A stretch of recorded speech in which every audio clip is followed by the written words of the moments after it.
ವೀಕ್ಷಕರೇ, ನಿನ್ನೆ ಹಾಸನದ ಪೊಲೀಸರನ್ನೇ ಕಕ್ಕಾಬಿಕ್ಕಿ ಮಾಡಿದ್ದ ಹಾಸನ ಮಹಿಳೆ ಮಿಸ್ಸಿಂಗ್ ಕೇಸ್ಗೆ ಹೊಸ ಟ್ವಿಸ್ಟ್ ಸಿಕ್ಕಿದೆ.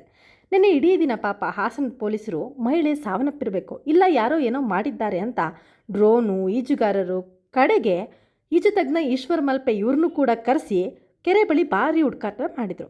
ಆದರೆ ಈ ಮಿಸ್ಸಿಂಗ್ ಆಗಿದ್ದಂಥ ಲೇಡಿ ಸಿಕ್ಕಿದ್ದೆಲ್ಲಿ ಗೊತ್ತಾ? ತನ್ನ ಪ್ರಿಯಕರನ ಬೆಡ್ರೂಮ್ನಲ್ಲಿ. ಹಾಗಾದರೆ ಈ ಇಡೀ ಘಟನೆ ಏನೇನಾಯಿತು ಅಂತ ವಿವರಿಸ್ತೀನಿ ನೋಡಿ. ಪ್ರಿಯಾಂಕಾ ಅನ್ನೋ 28 ವರ್ಷದ ಮಹಿಳೆ.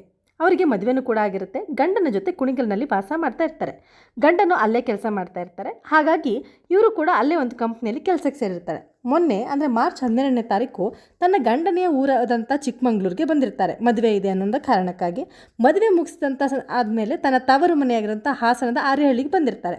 ಅಲ್ಲಿ ತನ್ನ ತಾಯಿ ಜೊತೆ ಮಾತನಾಡಿ, ಸರಿ ನಾನಿನ್ನ ಹೊರಡ್ತೀನಿ ಕುಣಿಗಲ್ಗೆ ಅಂತ, ಅರೇಹಳ್ಳಿಯಿಂದ ಬೇಲೂರು ಬಸ್ ಸ್ಟ್ಯಾಂಡ್ಗೆ ಹೋಗಿ ಅಲ್ಲಿಂದ ಕುಣಿಗಲ್ಗೆ ಹೋಗ್ತೀನಿ ಅಂತ ಹೇಳಿ ಹೋಗಿರ್ತಾರೆ.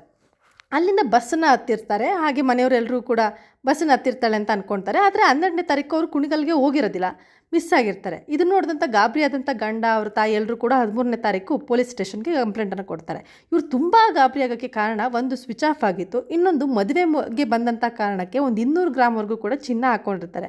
ಮನೆಯವ್ರಿಗೆಲ್ಲ ಫುಲ್ ಟೆನ್ಷನ್ ಆಯಿತು. ಎಲ್ಲೋದ್ಲು ಪ್ರಿಯಾಂಕಾ ಅಂತ, ಎಲ್ಲೋದ್ಲು, ಏನಾಯಿತು? ಏಕೆಂದರೆ ಬಸ್ ಹತ್ತಿರ್ತಾಳೆ, ಅಲ್ಲಿವರೆಗೆಲ್ಲವೂ ಕೂಡ ಗೊತ್ತು, ಇಲ್ಲಿಂದ ಮುಂದೆ ಏನಾಯಿತು ಅಂತ ಎಲ್ಲರೂ ಫುಲ್ ಟೆನ್ಷನ್ ಆಗ್ತಾರೆ. ಇನ್ನೊಂದು ಅವರಿಗೆ ಡೌಟ್ ಬಂದಿರುತ್ತೆ, ಏನಂತ ಅಂದರೆ ತುಂಬ ಒಡವೆ ಆಗಿತ್ತಂತಹ ಕಾರಣಕ್ಕಾಗಿ ಯಾರಾದರೂ ಏನಾದರೂ ಮಾಡಿದ್ರಾ, ಹೀಗೆಲ್ಲವೂ ಕೂಡ ತುಂಬ ಟೆನ್ಷನ್ನ ಮಾಡ್ಕೊತಾರೆ. ಪೊಲೀಸ್ ಸ್ಟೇಷನ್ಗೆ ಕಂಪ್ಲೇಂಟನ್ನು ಕೊಡ್ತಾರೆ. ಕಂಪ್ಲೇಂಟನ್ನು ಕೊಟ್ಟಂಥ ಸಂದರ್ಭದಲ್ಲಿ ಪೊಲೀಸರು ಕೂಡ ತುಂಬ ತನಿಖೆಗೆ ಇದ್ದಕ್ಕಿದ್ದ ಹಾಗೆ ಒಂದು ಮಹಿಳೆ ಬಸ್ ಸ್ಟ್ಯಾಂಡಿಂದ ಅದು ಹೇಗೆ ನಾಪತ್ತೆ ಆಗೋಕ್ಕಾಗುತ್ತೆ ಅಂತ ತುಂಬ ಟೆನ್ಷನ್ ಮಾಡ್ಕೊಂಡು, ಅಂದರೆ ತುಂಬ ತುರಿಯಲ್ಲಿ ಅವರು ಕೂಡ ಮಹಿಳೆಯನ್ನು ಹುಡ್ಕೋಕ್ಕೆ ಶುರು ಮಾಡ್ತಾರೆ. ಮನೆಯವರು ಇಷ್ಟೊಂದು ಟೆನ್ಷನ್ ಆಗೋಕ್ಕೆ ಇನ್ನೊಂದು ಕಾರಣ ಏನು ಅಂದರೆ, ಪೊಲೀಸರು ಯಾವಾಗ ಮಿಸ್ಸಿಂಗ್ ಕಂಪ್ಲೇಂಟನ್ನು ತೊಗೊಂಡು ಹುಡ್ಕೋಕ್ಕೆ ಶುರು ಮಾಡ್ತಾರೆ, ಅಲ್ಲಿ ತನ್ನ ಅಂದರೆ ಏನು ಊರಿತ್ತು, ಬೇಲೂರಿತ್ತಲ್ಲ, ಅದರ ಸಮೀಪ ಇದ್ದಂಥ ಕಲ್ಕೆರೆಯ ಬಳಿ ಅವ್ರದ್ದು ಬಟ್ಟೆಗಳು, ಅಂದರೆ ಅವರ ಧರಿಸಿದ್ದಂತಹ ಬಟ್ಟೆಗಳು, ಆಧಾರ್ ಕಾರ್ಡ್, ಅವರೇನಂತಕ್ಕೆ ಪ್ರೂಫ್ಗೆ ಆಧಾರ್ ಕಾರ್ಡು ಅಷ್ಟೇ ಅಲ್ಲ, ಅವರ ವ್ಯಾನಿಟಿ ಬ್ಯಾಗ್ ಜೊತೆಗೆ ಅವ್ರು ಹಾಕಿದ್ದಂಥ ಒಳ ಉಡುಪುಗಳು ಕೂಡ ಅಲ್ಲಿ ಸಿಕ್ಬಿಡುತ್ತೆ. ಅವ್ರಿಗಿನ್ನೂ ಮನೆಯವ್ರಿಗಿನ್ನೂ ಫುಲ್ ಟೆನ್ಷನ್ ಆಗುತ್ತೆ. ಅಂದರೆ ಯಾರೋ ಒಡವೆಗೋ ಆಸೆಗೋಸ್ಕರ ಏನೋ ಮಾಡಿದ್ದಾರೆ, ಅಂದರೆ ಮದುವೆಯಲ್ಲಿನೇ ನೋಡ್ಕೊಂಡು ಇಷ್ಟೊಂದು ಒಡವೆ ಹಾಕಿದ್ದಾರೆ ಅಂತ ಫಾಲೋ ಮಾಡ್ಕೊಂಡು ಏನೋ ಮಾಡಿದ್ದಾರೆ. ಅಥವಾ ಇಲ್ಲ ಅಂತ ಅಂದರೆ ಹೀಗೆಲ್ಲ ಅಲ್ಲಿ ಬಸ್ ಹತ್ತದವಳಿಗೆ ಇಲ್ಲಿ ಹೇಗೆ ಇದೆಲ್ಲ ಆಧಾರ್ ಕಾರ್ಡ್ ಆಗಿರಲಿ, ಬಟ್ಟೆ ಆಗಿರಲಿ, ಇದೆಲ್ಲ ಹೇಗೆ ಸಿಗೋಕ್ಕೆ ಸಾಧ್ಯ ಅಂತ ಮನೆಯವ್ರಿಗೂ ಫುಲ್ ಟೆನ್ಷನ್ ಆಗುತ್ತೆ. ಪೊಲೀಸರು ಕೂಡ ಎಲ್ಲೋ ಒಂದು ಕಡೆ ಅದು ಹೇಗೆ ಮಿಸ್ ಆಗೋಕ್ಕೆ ಸಾಧ್ಯ? ಬಸ್ ಹತ್ತಿದವರು ಒಂದು ಡೈರೆಕ್ಟ್ ಕುಣಿಗಲ್ಲಲ್ಲಿ ಇಳಿಬೇಕು ಅಥವಾ ಬಸ್ ಸ್ಟ್ಯಾಂಡಲ್ಲಿ ಏನಾದರೂ ಹೆಚ್ಚು ಕಮ್ಮಿ ಆಗಿರಬೇಕು ಅಂತ ತುಂಬ ಎಲ್ಲ ಥರದ ಹುಡುಕಾಟವನ್ನು ನಡೆಸ್ತಾರೆ. ಎಷ್ಟರ ಮಟ್ಟಿಗೆ ಅಂದರೆ ಡ್ರೋನನ್ನು ತರಿಸಿದ್ರು, ಅಂದರೆ ಸುತ್ತಮುತ್ತ ಏನಾದರೂ ಕಾಣುತ್ತಾ, ಡೆಡ್ ಬಾಡಿ ಕಾಣುತ್ತಾ ಅಥವಾ ಏನಾದರೂ ಆಗಿದೆಯಾ ಅಂತ. ಅಷ್ಟೆಲ್ಲ ಈಜುಗಾರರು, ಯಾರು ಈಜು ತಜ್ಞರೆಲ್ಲ ಇರ್ತಾರಲ್ಲ, ಅವ್ರನ್ನೆಲ್ಲರೂ ಕೂಡ ಸ್ಪಾಟಿಗೆ ಕರೆಸಿದ್ರು. ಇಡೀ ಊರೇ ಒಂಥರ ಅದು ಹೇಗೆ ಸಾಧ್ಯ, ಏನು ಆಗ್ತಿದೆ ಇಲ್ಲಿ, ಯಾರಾದರೂ ಏನಾದರೂ ಮಾಡಿಬಿಟ್ರೆ, ಇಷ್ಟು ಆಡಾಗಲೇ ಏನಾದರೂ ಮಾಡೋಕ್ಕೆ ಸಾಧ್ಯನಾ, ಈ ಥರ ಎಲ್ಲ ಟೆನ್ಷನ್ ಆಯಿತು.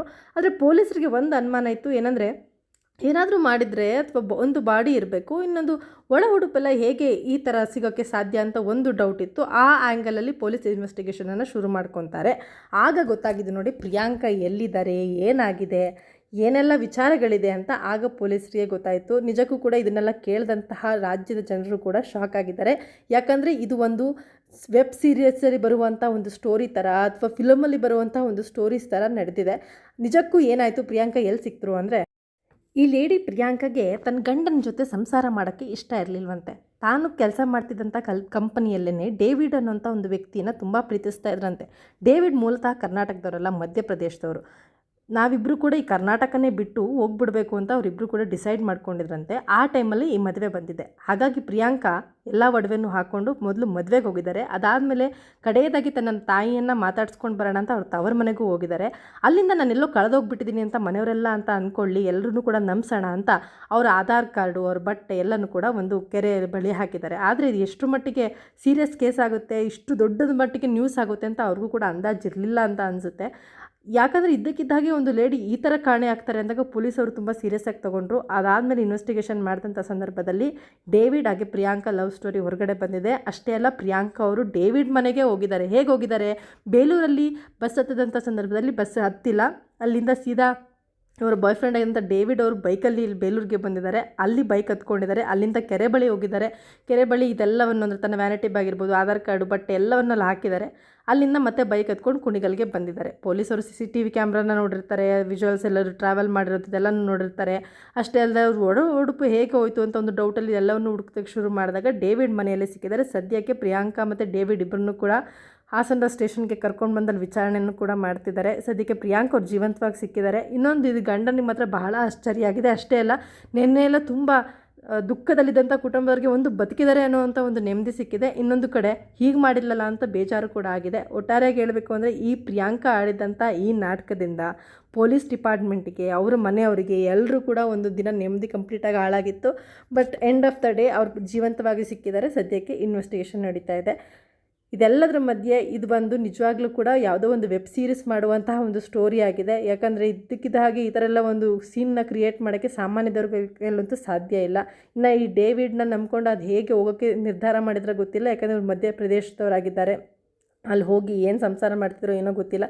ಬಟ್ ಗಂಡನಿಗಂತೂ ಅಕಸ್ಮಾತ್ ಏನಾದರೂ ಕಾಣೆಯಾಗಿದ್ದಿದ್ರೆ ಒಂದು ಇವರೇ ಏನಾದರೂ ಮಾಡಿರ್ತಿದ್ದಂತೂ ಫಸ್ಟ್ ಇವರಿಂದನೇ ಎನ್ಕ್ವೈರಿ ಅಂತೂ ಶುರುವಾಗ್ತಿದ್ದಂತೂ ಖಂಡಿತವಾಗ್ಲೂ ಹೌದು. ಅದಾದ ನಂತರ ಅವ್ರ ಮನೆಯವರೆಲ್ಲರೂ ಕೂಡ ಏನೋ ಆಗೋಗಿದೆ, ಯಾರೋ ಏನೋ ಮಾಡಿದ್ದಾರೆ ಒಡವೆಗೋಸ್ಕರ ಅಂತ ಹೀಗೆ ಒಂದು ಕಲ್ಪನೆ ಇರಬೇಕಾಗಿತ್ತು. ಇದ್ರೆ ಇವ್ರು ಸಿಕ್ಕಿದ್ದು ನಿಜವಾಗ್ಲೂ ಕೂಡ ಏನೂ ಆಗಿದೆ, ಈ ಥರನೇ ಆಗಿದೆ ಅಂತ ಗೊತ್ತಾಗಿದೆ. ನಿಮಗೆ ಈ ವಿಷಯದ ಬಗ್ಗೆ ಏನು ಅನ್ನಿಸ್ತು ಅನ್ನೋದನ್ನು ಕಮೆಂಟ್ ಮಾಡಿ.